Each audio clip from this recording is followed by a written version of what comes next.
That has been the bane of my existence, really. I mean, I hate with passion some of the responses that I sometimes get from tools that I use, and anytime I need to contact their customer support. A lot of the roundtables I'll do with the customer success team is just, are we adding value in this response?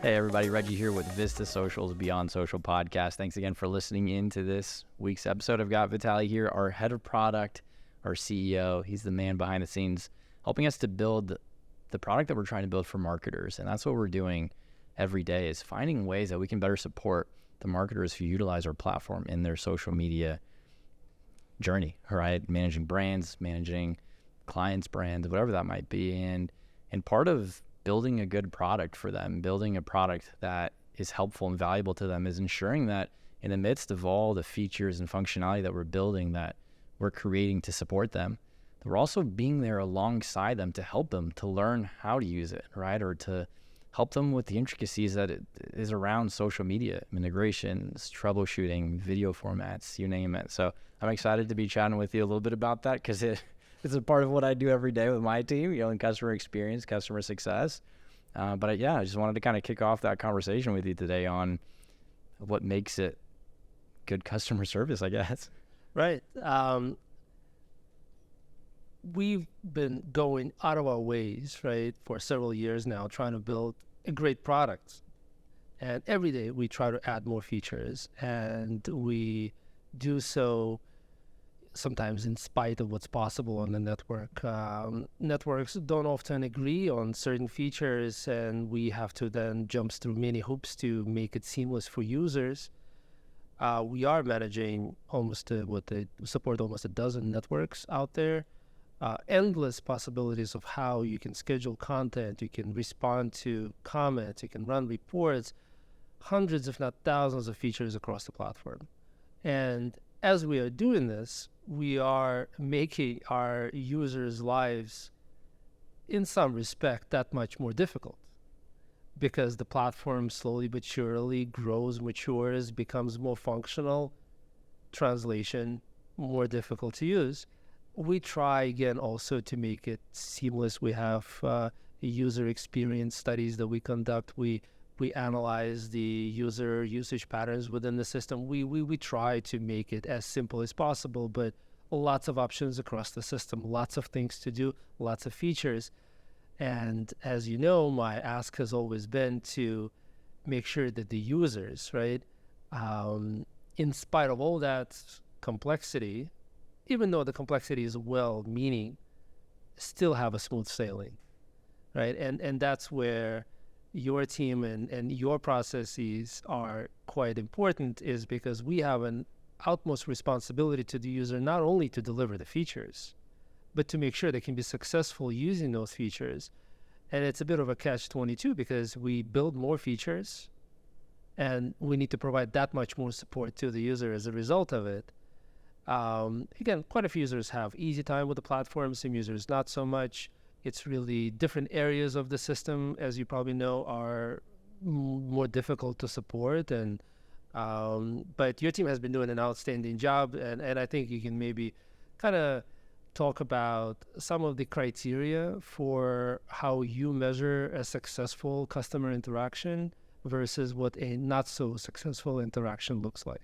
Yeah, and I think ultimately it kind of comes down to remembering a little bit of the pain that we've all kind of felt with calling the bank or an airline or whatever it is and having just a really bad experience of whether it's, hey, I need help with X, Y, and Z. And the response is, oh, I understand you need help with X, Y, and Z, followed by asking 3 questions that are completely irrelevant to what I just expressed as my concern or the thing that I need help with. And so sometimes just going back to that pain, and a lot of the roundtables I'll do with the customer success team is just, are we adding value in this response? Right. So like a question comes in, making sure that we're reading through the entirety of the request, word for word. Do we understand what they're asking?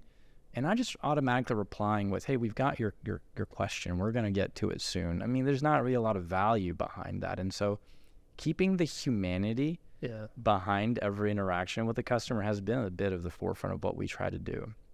Obviously, you got to think about, are we easy to reach? Are we reachable in the channels that our customers are in? And so understanding the customers obviously has to be a part of that. But ultimately is making sure that the value is there in every interaction. And, obviously, listen, we're going to try to be as quick as we can with our response. I'd say across the industry, we probably have one of the better response times. But I think even beyond that is the channel's perspective. We're going beyond just responding via email or whatever that might be. The personal touch, the human touch to it goes to, hey, can we record a custom screen recording here with us on the video, just walking them through how to do this thing real quick. I mean, most of the times it's going to be just as, let's say, time consuming, though that's not the way that I like to think about it. It's going to take as much as time investment as it would if you typed it all out and checked the grammar and whatever it is. But it's so much more personable. Obviously, when we think about scaling, this is probably not going to be something that you can do with 10,000 emails a day, but really finding the opportunities to add that personal touch, to add that humanity and build that relationship to the customer has been at the forefront of what we've tried to do to build the customer success. I mean, I hate with passion some of the responses that I sometimes get from tools that I use, and anytime I need to contact their customer support. And I oftentimes even dread needing to contact customer support, knowing the kind of experience I'm about to go through, where it's going to take me a couple of days to just penetrate the first line of defense, let's call it, right? That's really how I view this. So these first few layers of support folks that are going to front my support will know oftentimes very little about the area that I'm in. Maybe they've been sort of somehow very compartmentalized to where, if God forbid my question touches 2 or 3 areas of the system, it's going to get escalated quite far. I hate, for instance, the fact that my question is always ignored. The question comes in and, nobody pays attention to it. And I think you and your team has processes around this. Do you guys use AI in your auto responses, or is all responses that we generate are human responses? It kind of goes back to the human-centered approach, right? I mean, I know that there's so much AI and just tools that are, supposed to help. Let's call it that. But we have to go back to the core of being on the receiving end of the support. How many times? And let's just be honest here. I know probably someone watching this is not going to be, the whole AI community is probably not going to love me for saying this, but how often on the receiving end of getting support has AI actually provided real solid value, right? So maybe the technology is not quite there yet, and maybe it's a training thing, whatever it is. I just don't feel like we're quite there yet. And for that reason, we've really leaned more on that human approach. And it's a given, right, that we're working on making sure the product is as easy to use as possible. And like you said, there's so many things that goes into making the product. But at the end of the day, a touch point will be required at one way or another, that someone will reach out for help. And how are we making that an easy thing? I don't want to make it feel like we're pulling teeth every time someone's trying to reach out to us and they're not paying attention to us or they're answering the wrong question.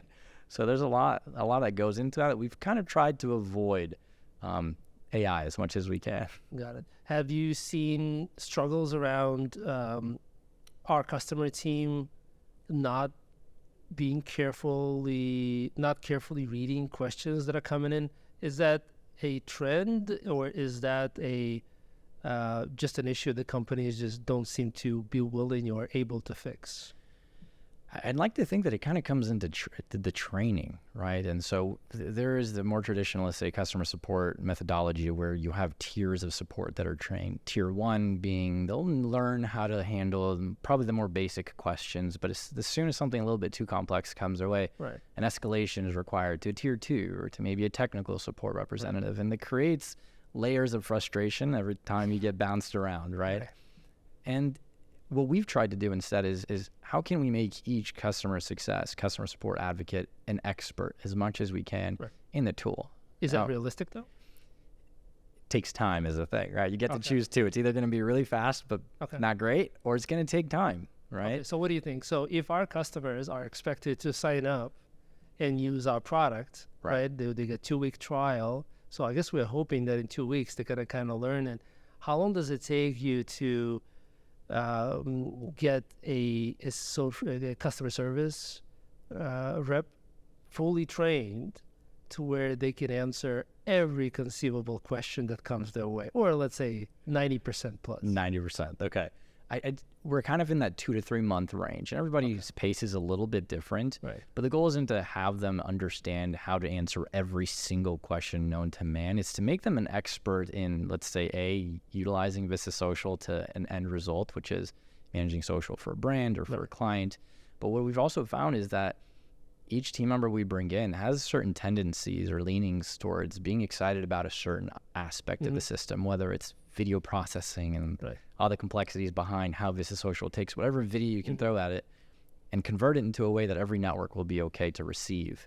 And so the idea has really been to lean into those passions or tendencies and have them become an expert in that and create a pool where I know that, hey, if my expertise is maybe not in the video processing, I could go to V or to Umberto and ask them, hey, I've got this question from a customer. I'm not escalating it. I'm not pushing the ticket along to somebody else. I'm going to the pool of resource, asking them a question, getting the collaboration within, in our case, Slack or a live video session, and being able to take that back and be able to respond to the customer where they don't feel like they're bounced around. And now I've just learned something, right? Become even more of an expert in the tool. Yeah, I remember the times when you guys started to respond with what was the tool you guys are using for video recordings? Loom. Loom, right. So when you guys started to respond with Loom, and I remember reactions from the users, they were just astounded. They were just ecstatic because I suppose we were forgetting that we live in a very visual age, and a paragraph worth of response versus a recording was just so tremendously effective and so powerful, and arguably easier to produce than say a well-phrased paragraph of an answer. What are the, again, with us and with our users, where majority of them are social media managers, whether they are managers within an agency or within a brand, there's a lot of self-learning that obviously happens on its own, and there are probably certain areas that are more difficult to support than others. What are some of those areas? Where have you found sort of the limits of support being pushed to where, I don't know, you're having to resort to some alternate, even more hands-on kind of approaches? Yeah, that's a good question. I mean, the whole movement towards self-learning is a big one, right? We're seeing a lot of companies in every industry move towards how can we get our customers to on-demand learn. I think it's both unfair and unrealistic in a lot of ways, but especially as a marketer in the social media space, the integrations between things like Facebook and Instagram and how they've got to get linked up. I mean, if you're a newcomer to social media, you almost need a PhD sometimes in order to navigate beyond all these different things. The infamous Instagram business connection problem. You know exactly where I'm getting. Right, yes. So to be honest, just being feature rich, we have to almost become experts in each of these social networks, the intricacies behind how they get connected to a tool, their APIs. And so a lot of the times what we've relied on is just connect on a video call to a customer. It's, again, not going to take much longer than going back and forth. And in fact, I think sometimes over email or chat, it may become more confusing with the screenshots and the arrows and the text back and forth. Such long format, long-winded responses tend to have some things lost in translation. So being able to get on a video call with a customer, have them share their screen, let's actually go over here. It both creates an education environment for them where now they know how to get there. They'll be able to, in the future, as they maybe onboard new clients or create a new page, be able to be more self-sufficient in that case, really empower them with the knowledge. So it's been, a little bit of the creating custom videos for the individual customers, but also not shying away from offering video calls. Here's my Calendly link. Book a time that works best for you. You've got the whole team here. If I can't be on it, I'll try my best. Maybe V's around and she can jump in and help you and guide you through it. And we've gotten really good feedback from that as well, which is I can connect to a human being. Like I don't have to pay an arm and a leg to get a human on this. So this is amazing. So what do you say is, I don't know if you have that number or not, is I think from the measuring successful customer support, one of the better metrics that I've seen is the number of questions that are answered with a single response, meaning that the customer asked, right, and the answer provided. what are you seeing, first of all, like as an industry standard average, maybe? What are we doing at? Like, are we measuring that? Yeah, it's a good question. So one touch, and I even look at two touch tickets because, sometimes you'll send over a reply, but maybe there's a layer that maybe they forgot to ask. And so Sure. the subsequent answers will most often also take care of that. And we're seeing our one touch. So questions come in and we get to actually solve the ticket in just one response. Sitting about a third. And then two touch tickets, another third. So in essence, over 50% of the requests that are coming in, the assistance requests, are getting solved with one or two replies. And that is two reasons to that. I mean, I don't know if you've had a chance to check out, but Humberto, the customer success manager on our team, has put together an amazing audit playbook for us that actually goes through, and we'll do audits just like you guys do code reviews and dev and product. We'll do reviews of tickets internally. We're looking through the lens of, are we answering the question fully? Are we providing future value by either giving them access to a specific article or a video that goes into this? It's all about creating that more holistic view at supporting a customer. And so that audit has really helped us to be able to both train and understand where there might be some gaps in helping our team understand how to better support customers. Got it. Are there areas that you feel we could never fully satisfy our customers or provide sort of enough out-of-the-box support? Are there just certain areas that are just prone to continually to kind of be problematic, for our users?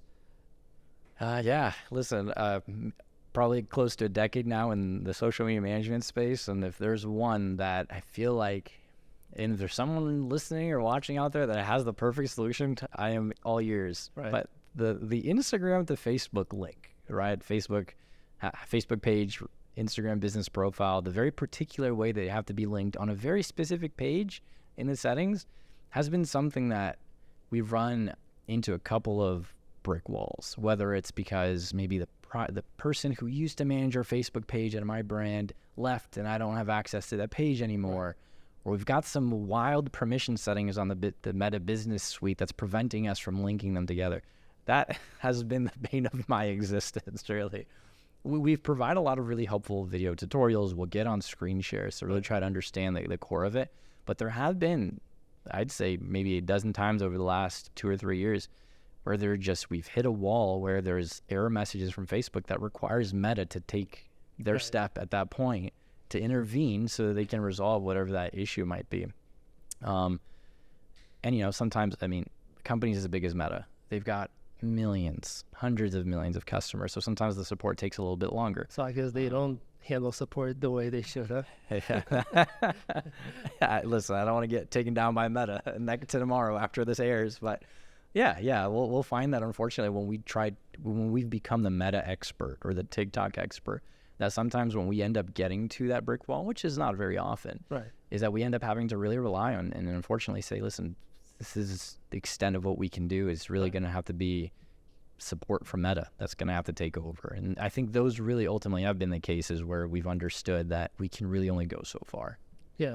I think one of the personal experiences that I had, talking to a wide range of social media managers and marketers is this sort